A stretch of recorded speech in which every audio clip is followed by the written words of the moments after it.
देखिए, so ready everyone. So boys and girls, देखिए class को स्टार्ट करें हम लोग का।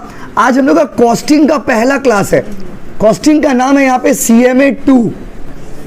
CMA2 मतलब हो गया कॉस्ट एंड मैनेजमेंट अकाउंटिंग 2। तो cost and management accounting 2 subject का नाम है सेमेस्टर 4 कॉस्टिंग। और कॉस्टिंग में क्या क्या चैप्टर्स है पहले वो आपको हम बता देते हैं। कितना कितना मार्क्स का चैप्टर है वो बता देते हैं। मार्किंग क्वेश्चन पेपर MCQ है कि नॉन MCQ पहले वो बता देते हैं। तो भाइयों और बहनों, इसमें आप लोग का ये पेपर है नॉन MCQ, मतलब इसमें MCQ नहीं है, मत सोचिएगा MCQ है, नॉन MCQ। ये कौन सा पेपर है बताइए? नॉन MCQ है। ये हम लोग का नॉन MCQ पेपर है। कौन सा पेपर बोलिए? नॉन MCQ बोलिए ना, नॉन MCQ पेपर है।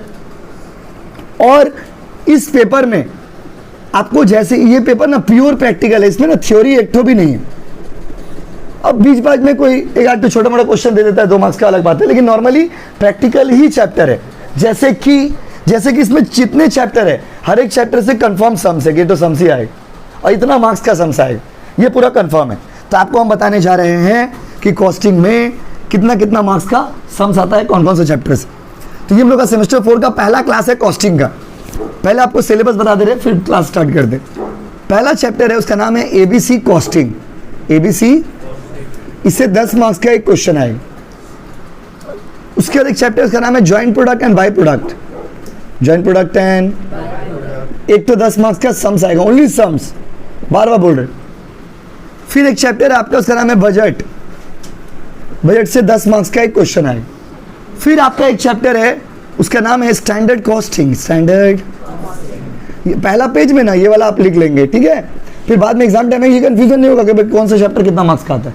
इसीलिए हर चैप्टर सब्जेक्ट की स्टार्टिंग में पहले ये वाला लिखवा दें, standard costing. Standard costing 20 marks का। उसके बाद आपका CVP and marginal costing. Time पे आया करिए बाबू, इतना लेट से कैसे होगा? देखिए आइए, CVP एंड मार्जिनल कॉस्टिंग। इधर तो नहीं बैठ पाएगा, किधर चलेगा वो? जहाँ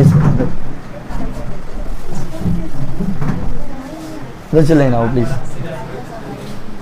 चलिए चलिए, हाँ उधर बैठिए, बस हम वहाँ पे बैठ। CVP एंड क्या बाबू? Marginal costing. पर फ्लो में आया था ना, तो लेट से हम तो ऑलरेडी 10 मिनट वेट कर लेते हैं आप लोगों के लिए, अब उसमें भी लेट करें तो कैसे होगा बताइए? खुद सोचिए आप लोग। देखिए ABC costing, joint product, budget, standard costing, CVP and marginal costing. बाबू कितना हो गया बताइए? 10 10 20 20 10 30 30 20 50 50 20 70। सर एक तो और चैप्टर होगा ना sir, short term decision making chapter का नाम है। कितना मार्क्स का है ये वाला चैप्टर? 10 मार्क्स। देखिए एक रिक्वेस्ट है मेरा आप लोग सभी से, देखिए आप पढ़ाई तो करते ही हो, पूरा ट्यूशन आप देखो, फीस आप देते ही हो, क्लास आप करते ही हो, तो फिर पढ़ाई क्यों नहीं करते हो? स्टार्टिंग से हमको ये समझ नहीं आ रहा। देखिए जितना आप लोग बच्चे लोग, सारे बच्चों को बोल रहे हो जो ऑनलाइन में ऑफलाइन में, बच्चे लोग लास्ट मोमेंट में जितना सीरियसनेस दिखाते हैं, अगर उसका 50% भी आप अभी से थोड़ा थोड़ा सीरियस रहिएगा, क्लास के बाद सम्स किए, घर में आकर के पूछिए, डाउट क्लियर किए, तो एग्जाम टाइम में इतना आपको चाप ही नहीं होगा। एग्जाम टाइम में ही इतना चाप क्यों हो जाता है? क्योंकि बात समझिए, और आप खुद सोच के देखिए, आप लोग तो एग्जाम देके देखे होंगे, जिस लेवल में आप पढ़ाई कर रहे हैं, आप सोचेगा ना 1 दिन 2 दिन पढ़ के चले जाए, तो एग्जाम भी वैसे 1 दिन 2 दिन ऐसे ही जाएगा। यस और नो गाइस? कोई बहुत ज़्यादा अब आप बोलेगा सर नहीं मेरा तो एग्जाम बहुत अच्छा गया, हम 1 दिन पढ़ के गए। 1 दिन पढ़ के एग्जाम अच्छा जाने का बच्चे लोग कैसे सोचते हैं पता आपको? बच्चे लोग ऐसे सोचते हैं, जो बच्चा मान लीजिए कुछ तैयारी नहीं किया, अब वो बच्चा मान लीजिए 40 मार्क्स का लिख के आ गया, तो उसके लिए तो एग्जाम बहुत अच्छा ही ना हुआ, तो बोलेगा बाबा हेवी लिखे, हम पगला कर दिए एग्जाम में। पगला तो करोगे ही, क्योंकि आप तो 0 के बराबर थे, आपने 30-40 कर लिया तो आपको लग रहा है बहुत अच्छा कर दिया। ऐसे मत करिए प्लीज़, स्टार्टिंग से ही थोड़ा थोड़ा के करिएगा, तो लास्ट मोमेंट में इतना चाप फील नहीं होगा। और एग्जाम हम लोग का जून या जुलाई के लास्ट तक प्रोबेबली हम लोग का एग्जाम हो जाएगा, तो तैयारी इस तरह से अपना करते रहिए, बस समझ रहे ना? अब IT का एग्जाम है कल रात में 13 तारीख का रात में IT का चैप्टर वाइज, 13 तारीख का ही रात में करा दे रहे, जिससे आपको टाइम मिल जाएगा। 13 तारीख का रात में IT का चैप्टर वाइज पूरा रिवीजन कराएंगे 9 बजे से 11 बजे तक। जिनको लाइव करना होगा लाइव करना, जिनको रिकॉर्डिंग देखना होगा बाद में रिकॉर्डिंग, लेकिन देख लेना जरूर, क्योंकि IT में इतना सारा वीडियोस डिटेल में पढ़ाया हुआ है, हमको नहीं लगता आप जा करके डिटेल में पढ़ने जाइएगा, उतना आपको मन ही नहीं करेगा। तो आप शॉर्ट में चलिए, 9 बजे से लेके 11 बजे तक प्रोबेबली 2 घंटा का लाइव क्लास कराएंगे। 2 घंटा लगेगा नहीं, पूरा चैप्टर वाइज जितना मेन पॉइंट है सब रिवीजन करा देंगे। उसके बाद 15 तारीख का रात में MCQ रिवीजन कराएंगे, 16 तारीख को जाके एग्जाम दे दोगे। बोले हाँ कि नहीं? समझ रहे ना? आप MCQ PDF आप लोगों को दिया ही हुआ है पहले। तो ये वाला पार्ट ना बाबू उतार लीजिए। ये कितना मार्क्स कवर करेगा बताइए? Short term decision making Babu, short term decision making. Short term decision making, please copy कर लीजिए फिर बात होगा। ये 80 मार्क्स का कवरेज, कॉपी कर लीजिए फिर बात होगा। तो चैप्टर ज्यादा नहीं है, बट ये बड़ा बड़ा चैप्टर है सब, सम्स का वैरायटीज बहुत ज्यादा है। इधर आशीष जी, पहला पेज में यही उतारना, कंजूसी मत करना प्लीज। आज प्रॉमिस डे है, प्रॉमिस करिए कंजूसी नहीं करेंगे। आप लोगों को याद होगा, देखिए आप वहाँ पर पेमेंट करके डिटेल वहाँ पे भेज दीजिए, वहाँ से कंफर्मेशन मिलेगा, आपको ऐड कर दिया जाएगा। ठीक है बाबू, वहाँ पर आप भेज दीजिए, इस नंबर पे भेज दीजिए, हम आपको इधर ऐड कर देंगे। ठीक है, वहाँ से नाम आएगा आपका, यहाँ पे ऐड कर देंगे। जल्दी उतारिए बाबू जी। पेमेंट करके आपको एक नंबर दे रहे, वहाँ पे अपना डिटेल्स भेज दीजिएगा, वहाँ से कंफर्मेशन आएगा, यहाँ पे आपको ऐड कर देंगे। हाँ, CVP and marginal costing.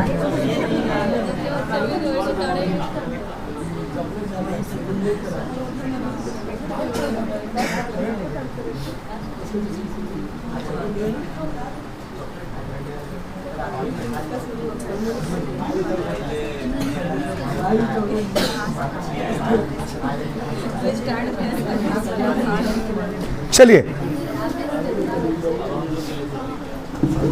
Start करते हैं बाबू। देखिए जल्दी जल्दी उतारिए, इससे बताने में टाइम लग रहा, पहले उतार लीजिए फिर बात करिएगा ना आराम से। देखिए देखिए रेडी, अब यहां से अपना पढ़ाई हम लोग स्टार्ट करें। प्लीज जल्दी उतारिए, इतना टाइम ले रहे उतारने में। ABC costing, joint product and by product, budget 10 marks, ये सब कंपलसरी है, मतलब इतना ही आएगा, इसमें कोई मार्क्स का अप्स एंड डाउन भी नहीं होगा। एबीसी कॉस्टिंग, ज्वाइंट प्रोडक्ट, ये सब सम्स है। क्या है ना, सेम 4 का कॉस्टिंग पूरा कैलकुलेशन बेस है, मतलब ऐसा कोई सोचेगा स्पेसिफिक फॉर्मेट, वैसा नहीं। आपको बताते चैप्टर के बारे में शॉर्ट में, कौन सा चैप्टर कैसा है।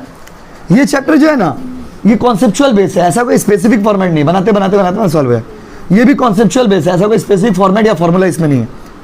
बजट जो है ये फॉर्मेट बेस है, फॉर्मेट बेस, फॉर्मेट के ऊपर इसमें हो जाएगा बजट आपका। बजट से एक तो क्वेश्चन आता है, सबसे ही क्वेश्चन आता है, कंपलसरी चैप्टर है। स्टैंडर्ड कॉस्टिंग पूरा फॉर्मूला बेस है, पूरा फॉर्मूला बेस। सीवीपी एनालिसिस भी फॉर्मूला बेस है, फॉर्मूला प्लस लॉजिक। आप लोग में जो कोई अगर सीएमए सीएस ये सब का पढ़ाई करते होंगे, वो लोग भी ये सब चैप्टर का नाम सुने होंगे। ये सारे चैप्टर वहाँ भी मिलते हैं आपको। और ये शॉर्ट टर्म डिसीजन मेकिंग बहुत ईजी चैप्टर है, मतलब अगर आपको ये अच्छे से आता है ना तो ये भी आप कर लोगे। तो समझिए, तो एक तरह से ये 30 मार्क्स का कवरेज है। हाँ, ये 30 मार्क्स का कवरेज है। तो हम लोग कहाँ से शुरुआत करेंगे, अब आप समझ गए होंगे हम कहाँ से शुरुआत करने वाले हैं। हम लोग यहीं से शुरुआत करेंगे। ये वाला चैप्टर पहले कराएंगे, फिर ये वाला चैप्टर कराएंगे, 30 मार्क्स कवर है। ये वाला चैप्टर थोड़ा ज़्यादा करके डिटेल में पढ़ना होगा आपको, क्योंकि ये थोड़ा लॉजिकल चैप्टर है, फॉर्मूला बेस्ड लॉजिकल चैप्टर। ये पहले करने के बाद फिर ये वाला करेंगे, तो ये एकदम आपको इजी लगेगा। तो 20 10 कितना हो गया, 30। ये देखते हैं जैसा होगा वो आपको बता देंगे कौन सा चैप्टर करना है, लेकिन पहले आपको ये करना है। मतलब ये चैप्टर अगर आता है तो ये कभी भी करिए तो समझ आएगा। ये चैप्टर बहुत ईजी है, समझे, लेकिन उसके लिए आपको ये चैप्टर जानना जरूरी है, नॉलेज आइडिया होना जरूरी है, बेसिक आइडिया जरूरी है। स्टार्ट करते हैं इस टॉपिक को। समझ गया ना कौन सा चैप्टर कैसे क्या पढ़ना है। कॉपी बनाइएगा, कॉस्टिंग का एक तो कॉपी बनाइएगा, टैक्स का एक कॉपी बनाइएगा, एंटरप्रेन्योरशिप का स्टडी मैट और इकोनॉमिक्स का स्टडी मैट। कॉस्टिंग का जो बुक है, बुक का पीडीएफ आप लोग को भेज दिए हैं। उस बात समझे, अगर आपको जीरोक्स कराना है तो जीरोक्स करा लेना, और नहीं अगर आपको खरीदना होगा तो आपको 60 रुपीज़ देना होगा, अगर आपको हमसे लेना है तो। ठीक है, तो जिनको लेना होगा आप ऑर्डर दे दीजिएगा, बुक आ जाएगा आपका। 60 रुपीज़ आपको अगर हमसे लेना है तो बुक का देना होगा। चलिए स्टार्ट करते हैं टॉपिक को। ठीक है गाइस, और प्लीज़ एब्सेंट मत करिएगा। इस बार हम लोग ऑनलाइन में ऐड ही नहीं किए, ऑफलाइन के स्टूडेंट को ऑनलाइन में ऐड ही नहीं किए, इसीलिए नहीं ऐड किए जिससे आप एब्सेंट ना करो। जब एग्जाम सामने आएगा तो ऐड कर देंगे रिवीजन करने के लिए, अभी ऐड नहीं कर रहे। चलिए रेडी, लेट्स स्टार्ट। ये हम लोग का जिंदगी का बहुत बड़ा दिन है, क्योंकि आज हम लोग पहला चैप्टर, उसी जिस पेज में आप चैप्टर लिखे हो उसी पेज में मत लिखिएगा। बहुत बच्चे कंजूसी करने के लिए रेडी है, नहीं कंजूसी नहीं, नया पेज निकालो बाबू। अच्छा देखिए, सीवीपी इधर देखिए, एनालिसिस एंड बात नहीं मार्जिनल कॉस्टिंग। चलिए आइए अब स्टार्ट करते हैं। 20 मार्क्स का कवरेज है भाई, एग्जाम में 20 मार्क्स इससे कवर होगा। CVP analysis and marginal costing. चले देखिए, ठंडा दिमाग से समझिएगा।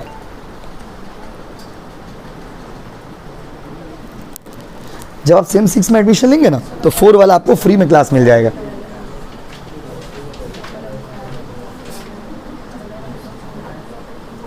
वो जो नंबर भेजे ना उस पर भेज दीजिए बाबू, वहाँ पे अपडेट कर देगा स्टाफ, तो यहाँ पे हम ऐड कर देंगे। ठीक है, प्लीज भेज दीजिए,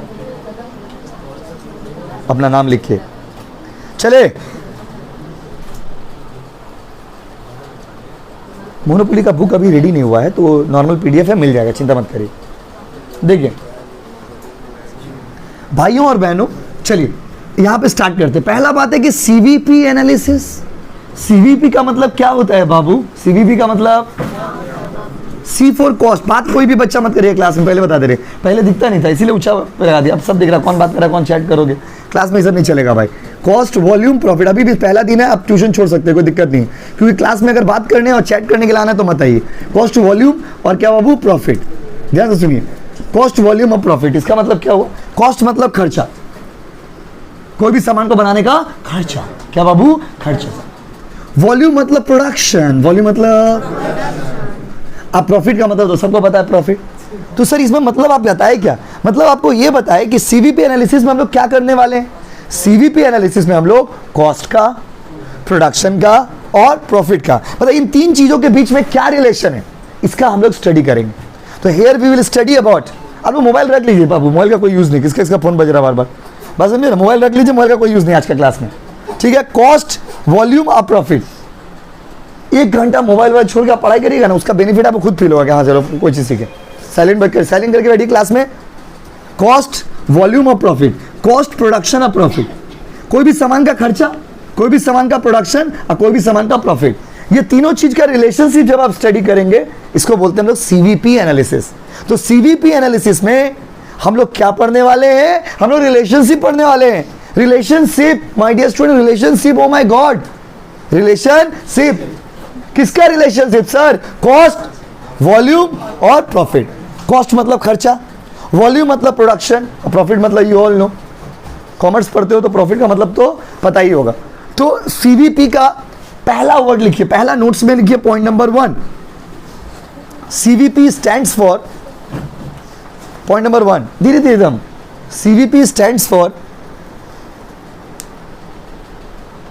cost, comma, volume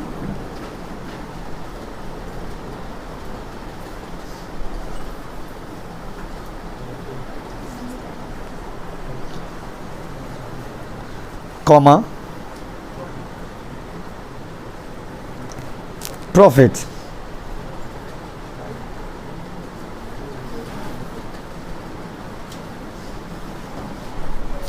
cost, volume और क्या बच्चों? प्रॉफिट। किसी भी सामान का खर्चा, किसी भी सामान का प्रोडक्शन और किसी भी सामान का प्रॉफिट, ये तीनों चीज का रिलेशनशिप को हम लोग यहां पे स्टडी करने वाले हैं कॉस्टिंग के स्टाइल में। दूसरा पॉइंट लिखिए, CVP shows the relationship, CVP shows the relationship between, CVP shows the relationship between cost, comma, volume and profit. Cost, volume, profit, क्या बाबू? Cost, volume, profit. Cost, volume और प्रॉफिट का relationship को ये study करता है। तो जब आप कॉस्ट, वॉल्यूम और प्रॉफिट इसको स्टडी करेंगे, इसको क्या बोलते हैं वो बताइए? सीवीपी। क्या बोलते हैं बाबू? सीवीपी। 2 बात लिखा रहा है तो 2, अच्छा सर आप तो बोले तो थ्योरी नहीं आएगा, अभी आप ये वाला लिखवा रहे। ये क्या है? कॉन्सेप्चुअल है, मतलब चैप्टर का कॉन्सेप्ट। जब आप घर में पढ़ने के लिए बैठेंगे तो पता है सीवीपी का फुल फॉर्म क्या है। ट्यूशन से बाहर निकले, कोई बच्चा आपका हाथ पकड़ लिया, आपसे पूछा कि बताओ भाई सीवीपी का फुल फॉर्म क्या है, तो उसको जवाब तो दोगे ना भाई। तो कॉस्ट, वॉल्यूम और प्रॉफिट, समझ लेना। तो स्टार्ट करते हैं टॉपिक को। अब इसमें देखिए, एक पार्ट का मतलब समझा दिया ना, अब दूसरा पार्ट भी है। दूसरा पार्ट का क्या मीनिंग है सर? दूसरा पार्ट का नाम है भाइयों और बहनों, दूसरा पार्ट जो इसमें दिया हुआ है उसका नाम है मार्जिनल कॉस्टिंग। क्या नाम है बच्चों? अब ये मार्जिनल कॉस्टिंग क्या है भाई? पहले इसका भी मतलब समझा देते हैं। Marginal costing is the technique of calculating marginal cost. Marginal costing एक टेक्निक होता है जहां पे हम लोग मार्जिनल कॉस्ट निकालते हैं। तो अगर आपसे कोई पूछेगा ना कि मार्जिनल कॉस्टिंग क्या है, तो मार्जिनल कॉस्टिंग एक टेक्निक है। क्या चीज निकालने का टेक्निक है बताइए? मार्जिनल कॉस्ट निकालने का। तो मार्जिनल कॉस्टिंग का मतलब क्या हो गया कि marginal costing is the technique of calculating the marginal cost. तो मार्जिनल कॉस्ट को निकालने का जो टेक्निक होता है उस टेक्निक को बोलते हैं मार्जिनल कॉस्टिंग। देखिए मार्जिनल कॉस्टिंग, कॉस्टिंग शब्द का मतलब होता है टेक्निक। कॉस्टिंग शब्द का मतलब क्या होता है? टेक्निक। सर हम तो सेमेस्टर 2 में कॉस्टिंग उतना अच्छे से पढ़े नहीं, कोई दिक्कत नहीं, सेम 2 और 4 का कॉस्टिंग में कोई लिंक ही नहीं है ब्रो, कोई चाप ही नहीं। यही तो कॉमर्स में अच्छा है, हर 6 महीना में एक नया मौका मिलता है अपने आप को प्रूव करने का, और हर 6 महीना के शुरुआत में आप अपने आप से एक वादा करते हो कि इस बार अच्छा से पढ़ेंगे, और हर 6 महीने के लास्ट में फिर उसी हालत में चले आते हो। ये आपका बात नहीं है, पूरा कोलकाता में जितने बच्चे पढ़ते हैं 90% बच्चों का ये हालत है। आप लोग देखियो ना, अभी स्टार्टिंग है, देखो कितना जबरदस्त क्राउड है, तीनों बैच फुल हो गया। पहला अभी एडमिशन भी स्टार्ट नहीं हुआ हम लोग का, सेम 4 का क्लास में एग्जाम भी खत्म नहीं हुआ, तीनों बैच भर गया, बस समझ रहे ना। और अभी जबकि बहुत सारे बच्चे हम लोग का पुराना स्टूडेंट आना बाकी है, बस कोई बोला 13 को आएंगे, कोई बोला 14 को आएंगे, कोई बोला 15 को आएंगे, कोई बोला 17 को आएंगे, ठीक है। लेकिन वो स्टार्टिंग में एक सप्ताह 2 सप्ताह देखिए फुल पढ़ाई करा, उसके बाद मार एब्सेंट घिना दिया एकदम। तो समझ रहे ना, प्लीज ऐसा मत करिएगा, नहीं तो सेम 4 और 5 सबसे सेंसिटिव सेमेस्टर है, 4 और 5 सबसे सेंसिटिव है, सबसे टफ सेमेस्टर है। अगर 4-5 में मजाक करोगे तो सीयू आपके साथ मजाक कर देगा। मार्जिनल कॉस्टिंग क्या है समझ गया ना? तो margin costing is the technique of calculating the cost, खर्चा निकाल, मार्जिनल कॉस्ट निकालने का जो टेक्निक है ना उसको क्या बोलते हैं बाबू? Marginal costing. तो आपके मन में एक सवाल आ रहा होगा कि तो मार्जिनल कॉस्ट क्या है सर, बताते हैं। पहले लिख लीजिए पॉइंट नंबर 3 में, लिखिए आराम से। Marginal costing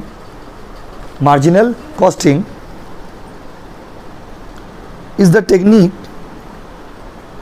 marginal costing is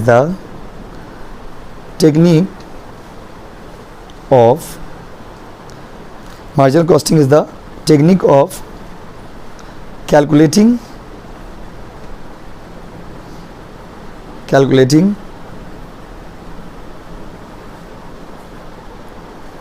the marginal cost, calculating the marginal cost।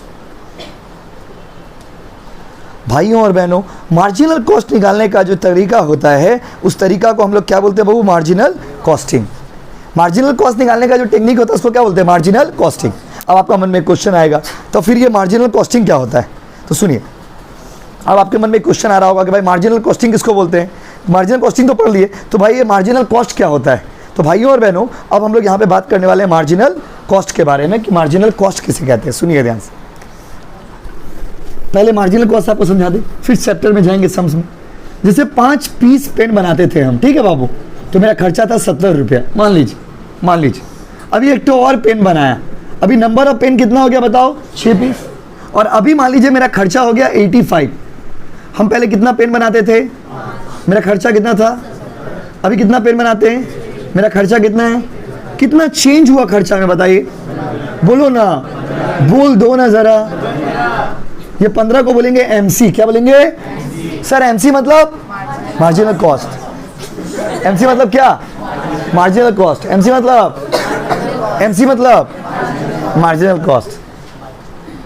भाइयों और बहनों, मार्जिनल कॉस्ट, आप लोग का मुस्कुराहट कुछ और कह रहा है, लेकिन गलत मत समझिए। एमसीआर ऐसे भी ये वर्ड अब हम लोग का सेम 4 में बहुत यूज होगा। पहले तो आपको हर चैप्टर में यूज होगा, ज्यादातर कॉस्टिंग का मैक्सिमम चैप्टर में आपको ये वर्ड मिलेगा।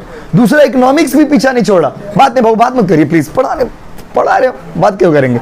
एमसी मतलब मार्जिनल कॉस्ट। मार्जिनल कॉस्ट मतलब होता है एक्स्ट्रा कॉस्ट, जिसको आप लोग गांव वाले लोग एक्स्ट्रा बोलते हैं, उसी को इकोनॉमिक्स में मार्जिनल बोलते हैं, इकोनॉमिक्स का लैंग्वेज में। तो सर आप तो कॉस्टिंग पढ़ा रहे थे। अरे भाई, कॉस्टिंग में ये कॉन्सेप्ट तो चेंज नहीं होगा ना, चाहे कॉस्टिंग हो चाहे इकोनॉमिक्स हो। तो मार्जिनल कॉस्ट मतलब एक्स्ट्रा कॉस्ट, मार्जिनल कॉस्ट मतलब change in total cost, marginal cost मतलब एडिशनल कॉस्ट। एक तो और एग्जांपल दे रहा, बताना। अच्छा, मार्जिनल कॉस्ट देखिए, जैसे 10 ठो मान लीजिए मोबाइल बनाते थे, तो मेरा खर्चा होता था 1000। कितना होता था? अभी एक तो और मोबाइल बनाया, 11 मोबाइल बनाया, अभी आपका खर्चा हो गया मान लीजिए 13,000। कितना हो जाएगा बाबू? पहले बना लगता था 10,000, अभी लगता है 13,000। मान लीजिए पहले खर्चा कितना लगता था बाबू? 10,000, अभी कितना लगता है? 13,000। कितना एक्स्ट्रा मोबाइल बना है? एक मोबाइल तो एक है ना, और कितना एक्स्ट्रा खर्चा हुआ? जिसको आप लोग एक्स्ट्रा बोलते हो उसी को इकोनॉमिक्स में क्या बोलते हैं? एमसी। एमसी मतलब मार्जिनल तो सर इसका कोई फॉर्मूला भी है क्या? हाँ, फॉर्मूला है। इसको निकालने का, एमसी निकालने का फॉर्मूला है delta TC by delta Q. ये लिखने का नहीं, ये सब कॉन्सेप्ट बता रहे हैं आपको, ये मत लिखिएगा आप, ये सब कॉस्टिंग में नहीं लिखे, सब काम आएगा सम्स बनाने में। MC का मतलब हो गया delta TC by delta Q। Delta मतलब change in total cost. Total cost पहले कितना था 10, अभी कितना हो गया 13। चेंज कितना हुआ बोलो 3। अब क्वांटिटी पहले कितना था 10, अभी कितना हो गया 11। चेंज कितना हुआ 1।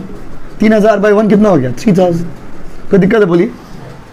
और सिंपल में समझिए ना, जितना भी एक्स्ट्रा खर्चा लगेगा ना, उस एक्स्ट्रा खर्चा को बोलते हैं मार्जिनल कॉस्ट। तो लिखिए पॉइंट नंबर 4 हम देख रहे थे, आप ध्यान दे रहे कि नहीं। पॉइंट नंबर 4 लिखिए, marginal cost is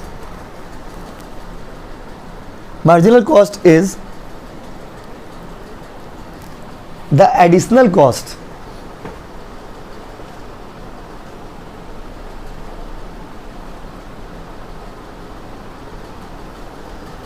marginal cost is the additional cost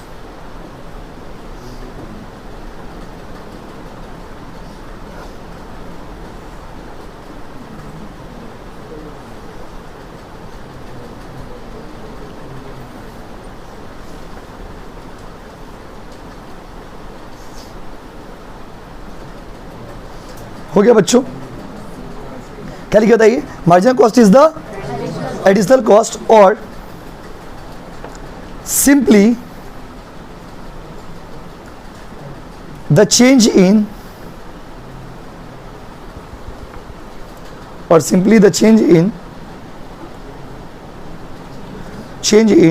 total cost. Simply the change in total cost.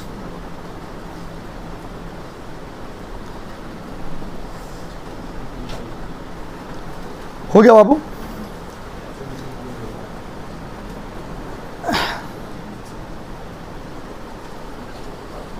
देखिए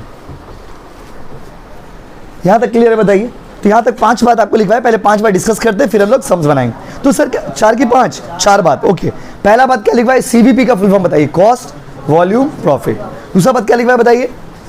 CVP किस चीज का रिलेशनशिप पड़ता है? कॉस्ट का, वॉल्यूम का, प्रॉफिट का। वॉल्यूम मतलब प्रोडक्शन, आउटपुट। उसके बाद तीसरा बात, मार्जिनल कॉस्टिंग क्या है? तो मार्जिनल कॉस्टिंग एक टेक्निक है जहां मार्जिनल कॉस्ट निकालना हम लोग सीखेंगे। मार्जिनल कॉस्ट क्या है? तो मार्जिनल कॉस्ट मतलब एक्स्ट्रा खर्चा, एक्स्ट्रा खर्चा मतलब एडिशनल कॉस्ट। देखिए जैसे एक सम्स कराया आज, मान लीजिए एग्जाम, आज तो कॉन्सेप्ट समझाएंगे। सम्स कराए, उस पर जाके घर में रिवीजन मार ली। आप लोग करते हो सब कुछ, लेकिन क्या लास्ट में करते हो? तब तक बहुत देर हो जाता है। आप खुद सोचिए, प्रैक्टिकल बच्चे लोग को प्रैक्टिकल सब्जेक्ट में बच्चे लोग कैसे पढ़ते पता है? एग्जाम टाइम में ऊपर से देख रहा, अच्छा ये वाला सम्स ऊपर डेबिट में आ गया, क्रेडिट में आ गया। भाई और बहनों, आप खुद दिल से सोच के देखिए, ऐसे कैसे होगा? पता ऐसे नहीं होगा। आप लोगों ने देखा होगा कि अगर आप ऊपर से देखेगा तो एग्जाम में भी ऊपर हुआ क्या है? क्योंकि आपको ऐसे नहीं होता। समझिए, आप सोचिएगा थ्योरी सब्जेक्ट, आप प्रैक्टिकल में डिफरेंस होता है। समझ रहे? जैसे सेम 5 का एग्जाम है कल, अकाउंट्स का बहुत बड़ा सिलेबस, बहुत बड़ा अकाउंट्स का सिलेबस। अब एक दिन में कोई भी चैप्टर कंप्लीट कराना पॉसिबल नहीं, इतना बड़ा सिलेबस, 2-2 पेज 4-4 पेज का तो सम्स ही। अब मान लीजिए इंपॉर्टेंट सम्स दे दिए, बच्चे लोग प्रैक्टिस कैसे कर रहा? हम सॉल्यूशन वाला PDF भी भेज देते हैं, वो सॉल्यूशन PDF है, वो देख रहा, बोला इटा डेबिट है आसबे, इटा क्रेडिट है आसबे। ऐसे होगा? बताइए, ऐसे तो सम्स नहीं करने का। आपको क्या बताए? सम्स करने का स्टडी कि आपको कॉपी में नोट डाउन करना पड़ेगा, कॉपी में खुद से बना के देखना पड़ेगा, उसके बाद वहां से मिलाने का है। बच्चे लोग क्या करा, बोला सॉल्यूशन है, ऊपर पर देख ले रहे, ये डेबिट में आएगा, क्रेडिट में आएगा, डेबिट में, अच्छा बाई रिजर्व बांट देंगे, हो गया, ओके सम्स कंप्लीट। बोला मैं तैयारी कंप्लीट है। ऐसे में आप एग्जाम में कर पाएंगे? नहीं कर पाएंगे। आप समझ रहे? तो प्लीज आप लोग से रिक्वेस्ट है, ये सब गलती को आप 4 में मत दोहराइएगा प्लीज। समझ गए बच्चों? तो मार्जिनल कॉस्ट मतलब नॉर्मल खर्चा या एक्स्ट्रा खर्चा? नॉर्मल खर्चा या एक्स्ट्रा खर्चा? एक्स्ट्रा खर्चा। एंड द लास्ट कॉन्सेप्ट, इसके बाद हम लोग सम्स बनाने में चले जाएंगे, मतलब टॉपिक में चले जाएंगे, मेन टॉपिक में। इतना कॉन्सेप्ट अगर आपको नहीं पता है ना, तो आपको चैप्टर समझाने में हमको दिक्कत होता। कॉन्सेप्ट नंबर बाबू 5। कॉन्सेप्ट नंबर 5 का नाम है टोटल कॉस्ट। अच्छा, कोई भी सामान का जो खर्चा होता है उसमें 2 खर्चा होता है, पता ही होगा आप लोगों को। एक होता है फिक्स कॉस्ट, एक होता है वेरिएबल कॉस्ट। बाबू कैमरा में आ रहा, देखिए तो, अगर कोई चीज रुक जाएगा तो बताइएगा। फिक्स कॉस्ट और वेरिएबल कॉस्ट। फिक्स कॉस्ट और वेरिएबल कॉस्ट में क्या डिफरेंस है बाबा? फिक्स कॉस्ट वो होता है ना जो प्रोडक्शन करिए चाहे ना करिए, सामान बनाइए चाहे ना बनाइए, वो खर्चा लगेगा। वादा किया तो निभाना पड़ेगा, बाड़ी वाली को भाड़ा देना पड़ेगा। बाड़ी वाली का भाड़ा क्या है? मेरा कमिटेड कॉस्ट है, फिक्स कॉस्ट है, भाड़ा देना पड़ेगा। सर हमको अच्छा नहीं लगा सर, तो फालतू बात के मार खा जाओगे। भाड़ा वादा किए हो ना बाबू, प्रॉमिस डे में कल कितना फेक वादा किया आप लोग, फेक प्रोमिसेस। तो वो सारे फेक प्रोमिसेस का बात यहाँ पे नहीं हो रहा। यहाँ पे किसका बात हो रहा है बताइए? Committed cost. फिक्स कॉस्ट मतलब वो खर्चा जो आपका लगेगा ही लगेगा। प्रोडक्शन करिए चाहे ना करिए, फैक्ट्री चले चाहे ना चले। जैसे हम आपको कोचिंग पढ़ा रहे, अभी मान लीजिए जिस दिन जैसे 16 तारीख को छुट्टी है आपका, 15 तारीख को छुट्टी है ट्यूशन में, तो भाइयों बहनों क्योंकि आईटी एग्जाम है, फिर भी हमको भाड़ा तो देना पड़ेगा। हम ट्यूशन पढ़ाए चाहे ना पढ़ाए, क्लास कराए चाहे ना कराए। समझ गया ना कॉन्सेप्ट? क्योंकि सब सम्स में काम आएगा, इसलिए आपको बेसिक बता रही, सब डिटेल में लिखने का दरकार नहीं। टोटल खर्चा में दो खर्चा आता है, याद रखिएगा, एक आता है फिक्स और एक आता है वेरिएबल। एक सेमी वेरिएबल का भी कॉन्सेप्ट है, बट अभी आपको टोटल कॉस्ट कैलकुलेशन के पर्पस में ये दो काम आएगा आपका, फिक्स और क्या बाबू, वेरिएबल। फिक्स कॉस्ट समझ गए ना? फिक्स कॉस्ट वो होता है ना, फिक्स कॉस्ट जो फिक्स है, जो चेंज अब वेरिएबल कॉस्ट वो होता है जो चेंज होता है, जिसका प्रोडक्शन से रिलेशन है। ज़्यादा बनाइएगा तो ज़्यादा खर्चा होगा, कम बनाइएगा तो कम खर्चा होगा, नहीं बनाएगा तो खर्चा नहीं होगा। जैसे कोई जीरोक्स आप लोग को हम दिए, वो मेरे लिए कौन सा कॉस्ट हो गया, वेरिएबल कॉस्ट। अगर मान लीजिए हम स्टूडेंट्स नहीं आएंगे तो जीरोक्स नहीं लगेगा। जैसे आप लोग पूड़ी बनाते हो, पूड़ी बनाने के लिए मैदा, पढ़ाई थे पहले भी, पूड़ी बनाने के लिए मैदा रॉ मटेरियल का खर्चा है। हाई पूड़ी हाई मैदा, लो पूड़ी लो मैदा, नो पूड़ी नो मैदा। पूड़ी नहीं बनाए तो मैदा लगेगा, नहीं लगेगा, क्योंकि मैदा का खर्चा कौन सा कॉस्ट है बताइए, वेरिएबल कॉस्ट। बोलो हाँ कि नहीं? मैदा का खर्चा इज द वेरिएबल कॉस्ट। लेकिन कोचिंग का जो रेंट है मेरा, वो कौन सा कॉस्ट बताइए, fix cost. Salary to the permanent staff, कोई कंपनी में परमानेंट स्टाफ है, कंपनी चले चाहे ना चले, उसको तो सैलरी देना होगा, उसका कौन सा कॉस्ट हो गया, फिक्स कॉस्ट। डेप्रिसिएशन कौन सा कॉस्ट है, फिक्स कॉस्ट, जो होगा ही होगा। वादा किया तो लेट्स सी अगला साल तक वादा रहता है कि नहीं रहता है। कल तो बहुत वादा किए। अब वेरिएबल कॉस्ट मतलब जो प्रोडक्शन के साथ चेंज होता है। आज की इस साल किसी और को वादा किया, अगला साल किसी और को वादा करेंगे, वादा तो करेंगे, फिर उसके अगला साल किसी और को, फिर उसका अगला साल किसी और को। ये आपका लाइफ का ड्यूरेशन है। तो भाइयों बहनों, फिक्स कॉस्ट देना पड़ेगा, देना पड़ेगा। अब वेरिएबल कॉस्ट वो होता है जो प्रोडक्शन के साथ चेंज होता है। ज़्यादा बनाएंगे ज़्यादा लगेगा, कम बनाएंगे कम लगेगा, नहीं बनाएंगे नहीं लगेगा। जैसे कोचिंग का बुक, जैसे आप लोग को बोले ना कोचिंग का, जैसे भी आप बोले कॉस्टिंग का बुक का 60 रुपीज़ देना है। क्यों? Depending on number of pages. अगर आप हमसे लेंगे, नहीं तो आप जीरोक्स करा लीजिए, उसको कोई इशू नहीं। अब जैसे टैक्स का बुक कितना पैसा, बोलेंगे टैक्स का बुक का कितना पैसा है, तो हम आपको अभी नहीं बोल पाएंगे, क्योंकि टैक्स का बुक हम बना हुआ था, लेकिन क्या है कि अभी टैक्स का लॉ में ना थोड़ा सा चेंजेस हुआ, इसीलिए आप देख रहे हैं टैक्स का क्लास लास्ट में स्टार्ट होगा, 2 4 5 10 दिन बाद स्टार्ट होगा, क्योंकि बुक्स में चेंजेस कर रहे हैं। बुक्स में चेंजेस आने के बाद कहाँ कहाँ क्या क्या चेंजेस करना है, लॉ में चेंज हुआ ना इंडिया में, टैक्स लॉ में थोड़ा हल्का सा चेंज हुआ, बहुत पूरा लॉ चेंज नहीं हो गया, हल्का सा अमेंडमेंट आता है ना, तो उसको इनकॉर्पोरेट करके सिलेबस का बुक से मैच करके उसके बाद देंगे, तो उसका पेज नंबर जितना होगा उसके हिसाब से उसका कॉस्ट होगा। अगर बुक का साइज ज़्यादा हो, पेज नंबर ज़्यादा होगा, तो बुक का खर्चा ज़्यादा हो जाएगा, पेज कम हुआ तो बुक का खर्चा कम होगा, पेज नहीं हुआ तो खर्चा नहीं होगा। बोलिए हाँ कि नहीं? जिस बात समझ रहे ना? तो बुक का पेजेस के ऊपर डिपेंड करता है कि कॉस्ट आपका कितना होगा, हाई कॉस्ट होगा, लो कॉस्ट होगा या नहीं, खर्चा नहीं होगा। तो वेरिएबल कॉस्ट वो होता है जो प्रोडक्शन के हिसाब से चेंज होता है, और फिक्स कॉस्ट वो होता है जो क्या होता है बाबू, फिक्स। क्लियर है गाइस? यहाँ तक ये उतार लीजिए, ये वाला पॉइंट। कॉन्सेप्ट नंबर कितना बोलिए? कॉन्सेप्ट नंबर 5 उतार लीजिए।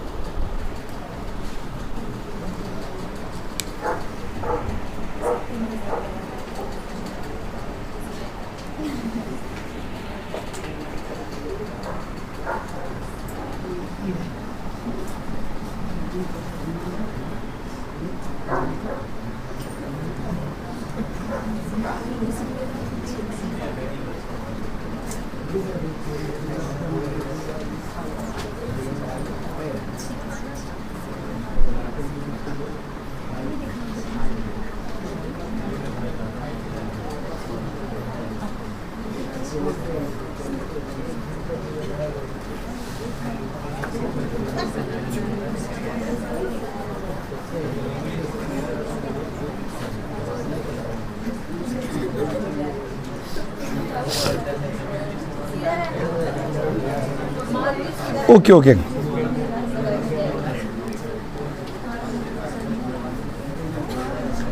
चले आगे।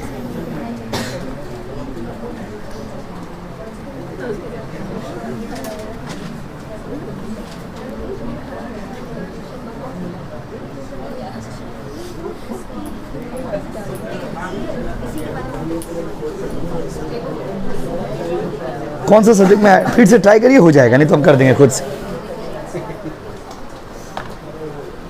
चलिए अब यहां पे आगे बढ़ते हैं। हो गया, वो उतार लिए।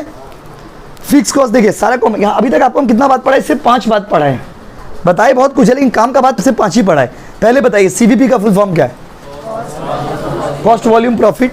और बताइए उसके बताइए मार्जिनल कॉस्टिंग में हम लोग कौन सा कॉस्टिंग के बारे में पढ़ेंगे? Marginal cost. मार्जिनल कॉस्ट का मतलब क्या होता है? Change in total cost. तो सिंपल भाषा में मार्जिनल कॉस्ट बोले चाहे वेरिएबल कॉस्ट बोले बात बराबर है, क्योंकि वेरिएबल कॉस्ट में ही चेंज होगा, फिक्स कॉस्ट में तो चेंज नहीं होगा। बोलिए हाँ कि नहीं? लिख लीजिए point number 6, variable cost only changes. Change किस में होगा बताइए? खाली वेरिएबल कॉस्ट में होगा। फिक्स कॉस्ट का भी चेंज होगा बताइए? ये सब बात याद रखिएगा, पूरा कॉस्टिंग में काम आएगा भाई, पूरा कॉस्टिंग में काम आएगा। स्टार्ट करें अब प्योर इस चैप्टर का ही टॉपिक में चलते हैं। Ready guys? ये अच्छा इतना कॉन्सेप्ट हम लोग को चाहिए था कॉस्टिंग का फ्लो में आने के लिए। अब यहां पर टॉपिक को स्टार्ट करते हैं। हम कुछ पूछ ले रहे, बताइए सीवीपी का फुल फॉर्म, और बताइए मार्जिनल कॉस्टिंग में कौन सा कॉस्ट के बारे में पढ़ते हैं? Marginal cost.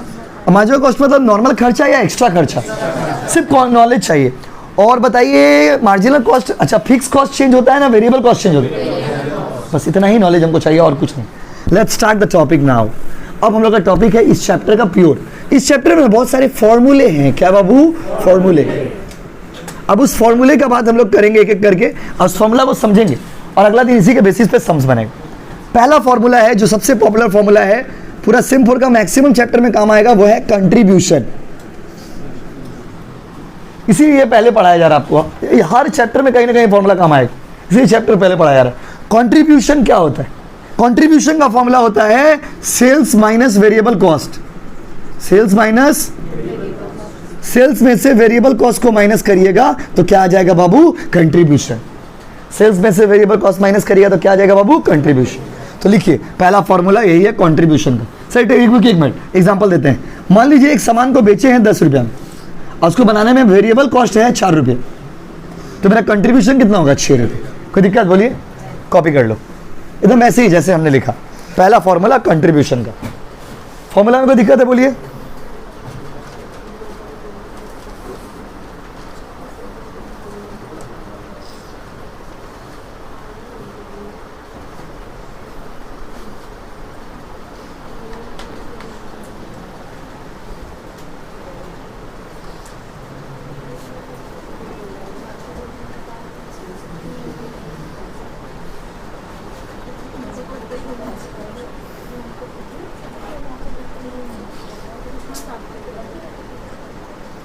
उतार लीजिए।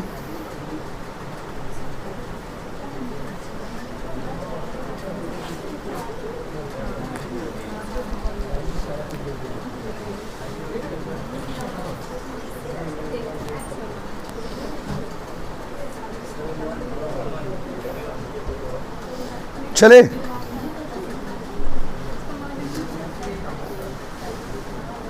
स्टार्ट करें बच्चों। देखिए तो पहला फॉर्मूला क्या हो गया बाबू? कंट्रीब्यूशन। कंट्रीब्यूशन का फॉर्मूला में कोई डाउट है? बोलिए। अच्छा एक बात बताइए, फॉर्मूला को थोड़ा दिमाग ब्रॉडली समझिए। अगर देखो इसको कंट्रीब्यूशन का फॉर्मूला है सेल्स माइनस वेरिएबल कॉस्ट, तो बताइए इस फॉर्मूला से खाली कंट्रीब्यूशन ही निकलेगा ना, कुछ भी निकल सकता है? यस, वेरी गुड, यही ब्रॉडली समझिए। If this is the formula of contribution does not mean इससे खाली कंट्रीब्यूशन निकलेगा। अगर मान लीजिए कंट्रीब्यूशन दे दिया, वेरिएबल कॉस्ट दे दिया, तो क्या निकाल देंगे? सेल्स। कंट्रीब्यूशन दे दिया, सेल्स दे दिया, तो क्या निकल जाएगा? Variable cost. प्लीज ऐसे ही समझिए फॉर्मूला को। ये मत सोचिए कि ना कंट्रीब्यूशन मतलब S minus B, S minus B, S minus B, नहीं। This is the formula of contribution, but this formula can be used to calculate variable cost also, can be used to calculate sales also. अगर बताइए तीनों में से कोई भी 2 चीज दे देगा, तीसरा निकाल देंगे। बोलिए हाँ कि नहीं? बोलिए ना, कम ऑन। बस पहला फॉर्मूला डन। समझ गया फॉर्मूला? उठा लियो ना। दूसरा फॉर्मूला की तरफ चलते हैं मित्रों। अब यहां पर दूसरा फॉर्मूला क्या है हम लोग का? देखिए कंट्रीब्यूशन हो गया। कंट्रीब्यूशन के बाद दूसरा फॉर्मूला होगा ब्रेक इवन पॉइंट। क्या होगा बच्चों? अब यहां पर भैया ब्रेक इवन पॉइंट क्या होता है? भाइयों और बहनों पहले तो आपको मतलब बताते हैं। हम आपसे एक सवाल पूछेंगे, बताइए ये मार्कर हम 5 रुपया में बेच रहे, इसको बनाने में मेरा 5 रुपया ही खर्चा हुआ था। आप हमको ये बताओ कि प्रॉफिट हुआ कि लॉस हुआ? सोचिए सोचिए, 5 रुपया का मार्कर 5 रुपया में बेच रहे, 5 रुपया इज द कॉस्ट, 5 रुपया is the sales. Now tell me profit या लॉस? प्रॉफिट या लॉस? कैसे हो भाई? ना प्रॉफिट हो रहा ना लॉस हो रहा, इसीलिए इसका नाम है ब्रेक इवन पॉइंट। इसीलिए इसका नाम क्या है? Break even point. बाबा इतना छोटा सा सवाल है, क्या बात है भाई? 5 का सामान 5 में बेचेंगे, प्रॉफिट की loss? Neither profit nor loss. ना तो प्रॉफिट हुआ ना तो लॉस हुआ, ना तो प्रॉफिट हो ना तो लॉस हो। तो এটা কি? Break even point. ये कौन सा पॉइंट है? Break even point, neither profit nor loss. अच्छा एक बात बताइए, अगर हम 6 रुपया में बेचते तो मेरा प्रॉफिट होता कितना रुपया बोलिए? 1। इसका मतलब क्या हुआ? इसका मतलब यह हुआ कि ब्रेक इवन पॉइंट वो पॉइंट होता है जहां पर आप सिर्फ और सिर्फ कॉस्ट रिकवर करते हो। कॉस्ट मतलब खर्चा। तो break even point is the point where you only recover the cost. कोई भी सामान का अगर आप सिर्फ कॉस्ट रिकवर कर रहे हो, मतलब आप कौन सा पॉइंट में हो? Break even point. जैसे मान लीजिए हम आपको ट्यूशन पढ़ा रहे हैं, अभी आप लोग के क्लास में अभी 40 बच्चे मेरे अंदाज से बैठे हो ऑन एन एवरेज। तो मान लीजिए 40 बच्चों को हम ट्यूशन पढ़ा रहे हैं, मेरा खर्चा हो जा रहा है 10,000 रुपया, ये मेरा कॉस्ट। और 40 बच्चों को पढ़ा के मेरा इनकम हो रहा है 10,000 रुपया। कॉस्ट 10, इनकम भी 10, प्रॉफिट ना प्रॉफिट हुआ ना लॉस हुआ। हम कौन सा पॉइंट पे बाबू? Break even point. Break even point मतलब एक ऐसा पॉइंट जहां पे नहीं तो प्रॉफिट होता है ना तो लॉस होता है, ना तो प्रॉफिट होता है ना तो लॉस होता है। ये थ्योरी आपसे नहीं पूछेगा, लेकिन कॉन्सेप्ट तो पता रहना चाहिए। ट्यूशन से बाहर निकलोगे कि बच्चा आपका हाथ पकड़ लिया, आपसे पूछा कि बताइए ना ब्रेक इवन पॉइंट का मतलब क्या है, उसको बताइएगा कि देखो बाबू ब्रेक इवन पॉइंट एक ऐसा पॉइंट है जहां पे ना तो प्रॉफिट होता है ना तो क्या होता है बाबू? लॉस। अच्छा सुनिए ना सर, हमको प्रॉफिट कमाना, हम क्या करें? ब्रेक इवन के ऊपर जब कमाओगे तो वो आपका क्या होगा? प्रॉफिट। अगर 15 देखिए 10,000 खर्चा हुआ, 10,000 कमाया तो ब्रेक इवन पॉइंट। 11,000 कमाया तो प्रॉफिट कितना हो जाएगा? 1। हाँ कि नहीं बोलो? तो ब्रेक इवन पॉइंट के ऊपर का जो पॉइंट होता है ना, वो होता है प्रॉफिट। तो लिखिए ब्रेक इवन पॉइंट के बारे में, दिस इज द पॉइंट, पहले एक लाइन लिख लीजिए, this is the point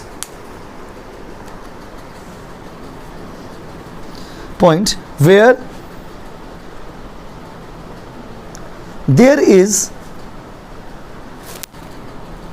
there is neither profit nor loss, neither profit nor loss। फिर से बोले क्या बाबू? This is the point where there is neither profit nor loss. ना तो प्रॉफिट होगा सर जी ना तो लॉस होगा। क्या बोलते हो? हाँ कि नहीं? इसका फॉर्मूला देखिए, इसका हो गया, लिख देना। तो बताइए ब्रेक इवन पॉइंट मतलब क्या हो? ना प्रॉफिट हो रहा ना क्या हो रहा बाबू? लॉस। अब आइए, इसका ना 2 टाइप का फॉर्मूला है। अगर आपको क्वेश्चन में बोलेगा ना कि ब्रेक इवन पॉइंट निकालिए यूनिट्स में, बाबू सुनिएगा, अगर आपको बोलेगा ब्रेक इवन पॉइंट्स निकालिए यूनिट्स में, क्वेश्चन में बोल देगा। अगर बोलेगा ब्रेक इवन पॉइंट निकालो यूनिट्स में, तो उस केस में फॉर्मूला होगा fix cost by contribution per unit. Contribution का मतलब पता है ना? अभी तो पढ़ा है। कंट्रीब्यूशन का फॉर्मूला क्या पढ़ा है बताइए? Sales minus variable cost. तो इस फॉर्मूला को ऐसे भी तो लिख सकते हैं, फिक्स कॉस्ट, बहु बात नहीं, fix cost divided by sales minus variable cost, S minus B. S minus क्या बाबू? वी। इसको ऐसे भी तो लिख सकते हैं शॉर्ट में, बोलिए हाँ कि नहीं? अरे बाबा fix cost divided by contribution per unit, तो फिक्स कॉस्ट का जगह पे फिक्स कॉस्ट, और कंट्रीब्यूशन का फॉर्मूला क्या होता है? Sales minus variable cost. ऐसे भी तो फॉर्मूला को लिख सकते हैं, क्योंकि फॉर्मूला को ब्रॉडली समझिए तो सम समझने में इजी लगेगा।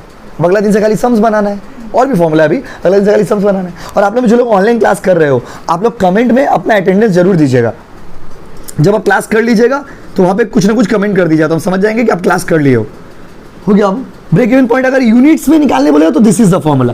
आप जब आना ना अगले दिन, अभी याद मत करना, अभी आईटी पढ़ो घर में, अभी आप क्लास कर लीजिए। जिस दिन आओगे, कब कॉस्टिंग का क्लास तो जब भी होगा आईटी एग्जाम के बाद ही होगा, इसके बाद तो ब्रेक है हम लोग का 2 दिन का। तो आप क्या करेंगे, जिस दिन क्लास करने के लिए बैठेंगे ना नेक्स्ट क्लास, तो फॉर्मूला को याद करके बैठेंगे। एक बार तो याद कर लीजिएगा, और फिर बनाते बनाते ना आपको याद हो जाएगा, बस समझिए। लेकिन आज अच्छे से समझ लीजिए। अच्छा रुकिए ना, सुनो ना प्लीज। अगर ब्रेक इवन पॉइंट आपको रुपीज में निकालना है तो, रुपीज में निकालना है तो, वैल्यू में निकालना है तो, सर क्वेश्चन में मेंशन कर देगा। क्वेश्चन में जनरली मेंशन कर देता है कि आपको यूनिट्स में निकालना है या रुपीस में निकालना है। अगर मेंशन नहीं किया तो जब आएगा तो बताएंगे। जब सम्स बनाएंगे तो बताएंगे, अभी से तो काय कर रहे हो। ब्रेक इवन पॉइंट का फॉर्मूला रुपीज में, अगर रुपीज में निकालेंगे तो फॉर्मूला क्या होगा, रुपीज में निकालिएगा तो फॉर्मूला होगा fix cost divided bye PV ratio. अब फिर आपके मन में एक सवाल आएगा, पीवी रेशियो क्या है? आप खुद सोचो भाइयों और बहनों, अगर आपको हम फिक्स कॉस्ट का मतलब नहीं बताए होते तो आपका मन में तब से चल रहा होता। बहुत बच्चों को तो पहले से पता भी होगा, बट हमने ये क्या आपको पहले बता दिया जिससे आपको समझने में सुविधा हो। ब्रेक इवन पॉइंट अगर रुपीज में निकालिएगा, वॉल्यूम में निकालिएगा, वैल्यू में निकालिएगा तो फॉर्मूला क्या होगा, fix cost by PV ratio. Fix cost by sir PV ratio क्या होता है? अब पीवी रेशियो बताएंगे, पहले इसको लिख लीजिए। पीवी रेशियो का अलग फॉर्मूला है,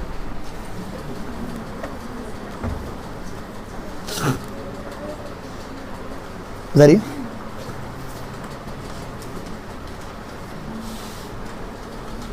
हाँ, इससे बच्चे लोग ऐड हो जाएंगे टेलीग्राम में डायरेक्टली, बात समझे ना।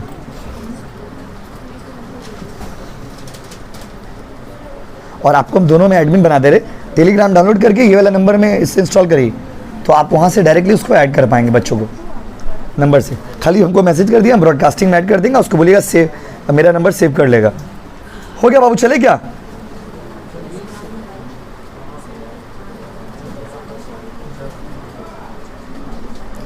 पूरा सॉल्व करना पॉसिबल नहीं है ना बाबू, एग्जाम टाइम मेरा क्लास रहता है ना ऑफलाइन, तो आपको जो कराया ना पेपर सजेशन जो है उसको सॉल्व कर लीजिए। चले क्या बाबू? नहीं चले? फॉर्मूला लिख लियो ना आप लोग, मिटा दे इसको। अच्छा प्लीज बाबू बात मत करिए ना प्लीज, कितना बात रहता है बताइए। देखिए 1 घंटा आप अगर कॉन्सेंट्रेट करके पढ़ लो उसका बेनिफिट आपको ही हो रहा है, हमको थोड़ी हो रहा। पीवी रेशियो का क्या फॉर्मूला? पीवी रेशियो का फॉर्मूला क्या है सर? फुल फॉर्म बताइए ना पहले। पीवी रेशियो का फुल फॉर्म होता है प्रॉफिट वॉल्यूम रेशियो। क्या बाबू? Profit volume ratio. और इसका फॉर्मूला क्या होता है सर? इसका भी बहुत सारा फॉर्मूला है, जो बेसिक फॉर्मूला वो पहले बताते हैं आपको, C/S × 100। जो आप लोगों में सही जवाब दोगे उसको चॉकलेट डे में चॉकलेट मिलेगा। ये इसका सी का फुल फॉर्म, सी का मतलब खत्म हो गया, सी का मतलब नहीं कंट्रीब्यूशन, गलत दो दिया, क्या चॉकलेट मिलेगा? सी मतलब कंट्रीब्यूशन, एस मतलब सेल्स, 100 मतलब अच्छा क्या फॉर्मूला का पार्ट है ये 100? नो, 100 इसलिए इंटू करते हो, पढ़ाए तो मैथ्स में यार। 100 तब आप मल्टीप्लाई करते हैं जब आप किसी चीज को किस में चाहते हो, परसेंटेज। अगर परसेंटेज में कोई चीज आएगा तो आपको 100 का जरूरत पड़ेगा। तो डोंट मग इट अप, इसको रट्टा मत मारिए कि 100 घर में आके पढ़े C/S × 100, C/S × 100, C/S × 100। नहीं, C/S 100 तब लगाएंगे जब आपको परसेंटेज चाहिए होगा। बोलिए हाँ कि नहीं? हाँ कि नहीं? प्रॉफिट वॉल्यूम रेशियो उतारिए, इसको उतारिए।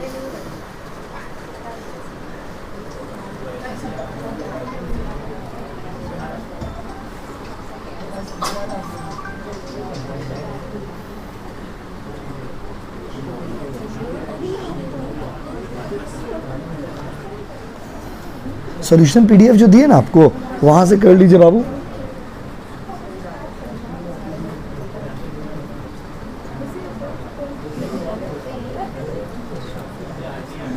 पीडीएफ में दिया हुआ देखिए जाकर के।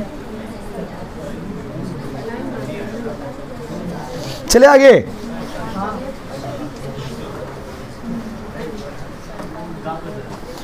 अच्छा एक और फॉर्मूला है, मिटा दो बाबू, एक और आस्ते, एक और फॉर्मूला है मार्जिन ऑफ सेफ्टी। इतना ही फॉर्मूला से सारा सम्स बन जाएगा। एक दो अगर सम्स के साथ मॉडिफाई हो तो अलग बात। मार्जिन ऑफ सेफ्टी कभी कभी क्या बहुत बात है आप निकालने के लिए, कैलकुलेट मार्जिन ऑफ सेफ्टी। इसमें जितना फॉर्मूला देख रहे हैं ना, ज्यादातर सम्स में सब फॉर्मूला ही यूज हो जाएगा, क्योंकि एग्जाम में 3-4 चीज निकालने के लिए देता है। मार्जिन ऑफ सेफ्टी का फॉर्मूला होता है actual sales minus break even sales. Actual sale minus क्या बाबू? Break even sales. मतलब ब्रेक इवन में से एक्चुअल में से ब्रेक इवन माइनस करेंगे तो क्या आएगा बाबू? Margin of safety. Margin of क्या बाबू? सेफ्टी।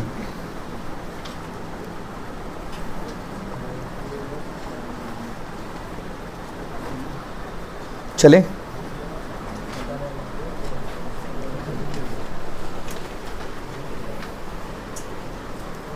चले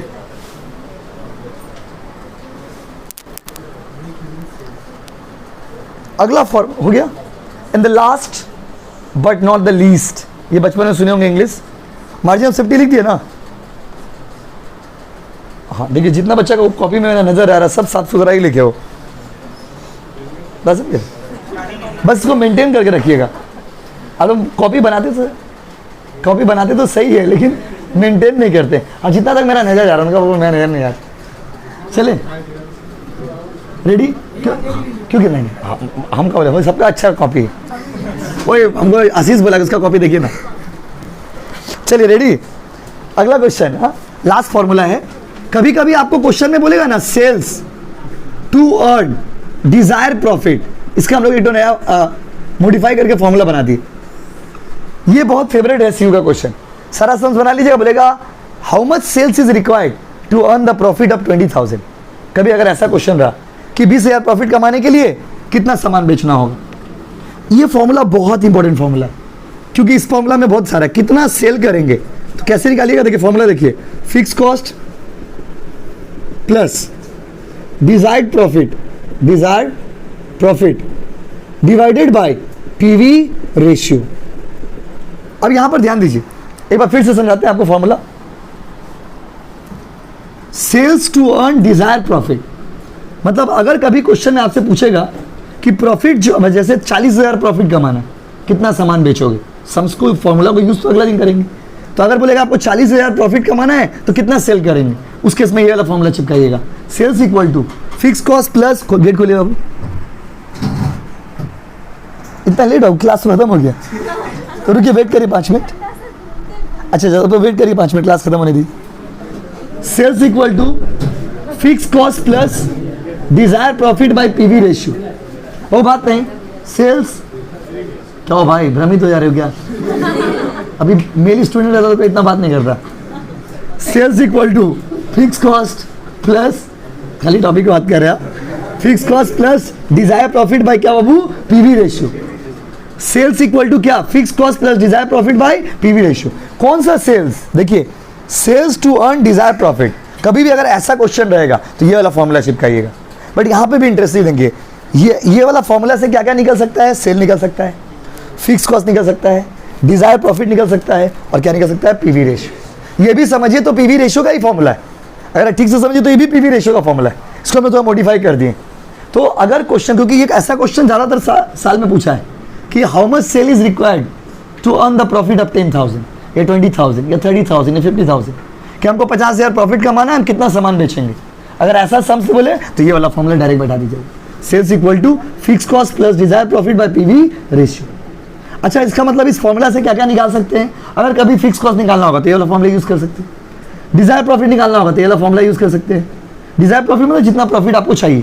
पीवी रेशियो निकालना होगा तो ये वाला फॉर्मूला यूज कर सकते हैं। क्योंकि जब भी फॉर्मूला में कोई चीज़ निकालना रहेगा तो मान लीजिए अगर 1 2 3 4 4 चीज़ है, 4 में से अगर कोई 3 चीज़ दे देगा, चौथा चीज़ नहीं निकालोगे, बोलो समझ गए ना। तो ये पूरा फॉर्मूला था, इसको आप बढ़िया से रीडिंग करिए। कोई डाउट है तो हमको मैसेज करके पूछ लीजिए।